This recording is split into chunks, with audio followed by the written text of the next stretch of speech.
Hey there, BookTube. I was not expecting to shoot a video, so don't judge all of this. But I'm home with a sick kid today, so I thought maybe I would do a quick check-in since some of you are new subscribers, which I'm really excited about.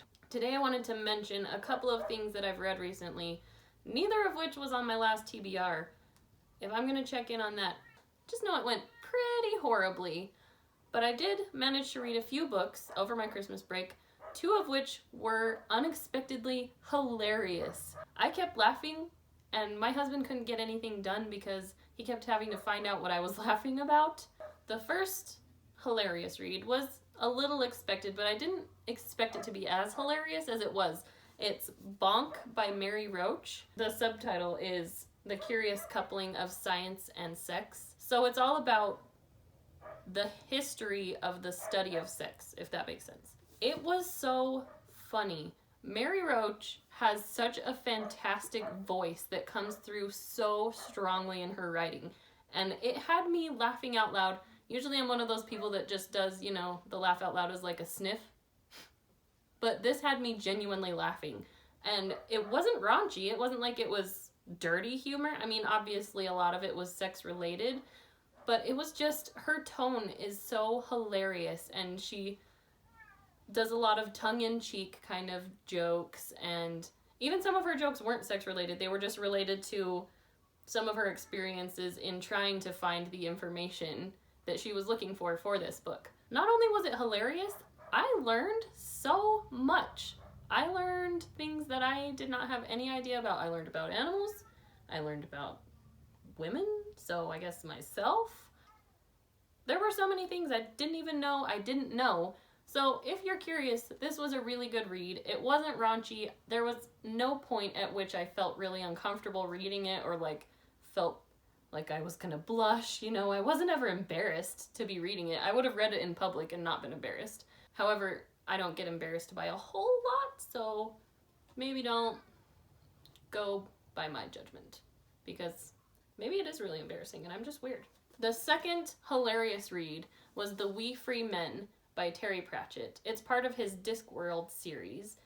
This was the first book I've read by Terry Pratchett. I'd heard the name and I've seen a few things by Terry Pratchett, but I read this for one of the book clubs that I'm part of, and I ended up really loving it. And now this is an author that I'm definitely going to have to explore, because I had so many points where I was just cracking up.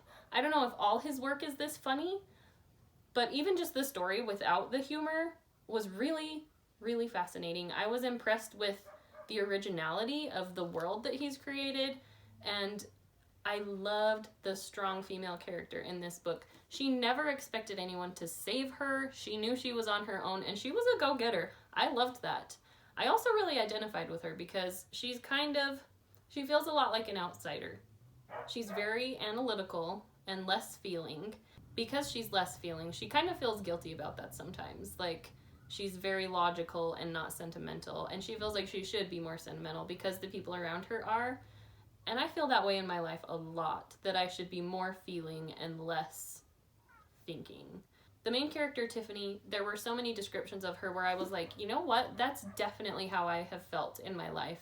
And I'm sure there are a lot of people, especially women who are more intellectual, that probably identify with this and just feel like nobody gets it because we don't talk about it, because we all have this idea, or society has this idea, of all these shoulds that women have. This is definitely a book that I want to push on my kids when they're old enough to read it. Part of what made the We Free Men so hilarious was the We Free Men themselves. They're these 6-inch high blue men that love to fight and drink and steal, and some of their commentaries and descriptions on things had me cracking up.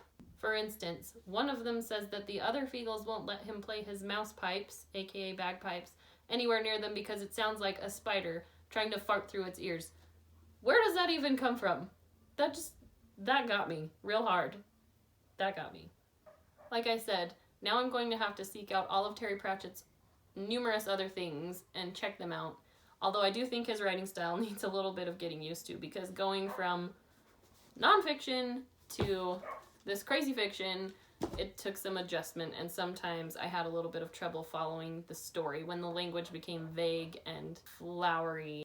I think I just wasn't in the right headspace for that part of it, but I still loved it. Those are my recent unexpectedly hilarious reads. So if you have read either of these, The Wee Free Men or Bonk, let me know what you thought, because I don't really understand how anyone couldn't love these books. That's just a personal opinion. If you want to read them, I definitely encourage you to do so. They're both really good. If you're one of my new subscribers, please drop a comment below so that we can say hi and start getting to know each other, because I'm really glad you're here.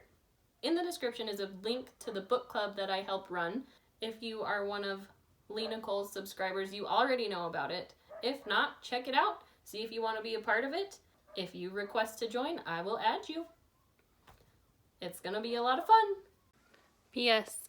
I am so sorry about my dog barking in the background. There's not a lot I can do. I just have crazy pets. I'm sorry.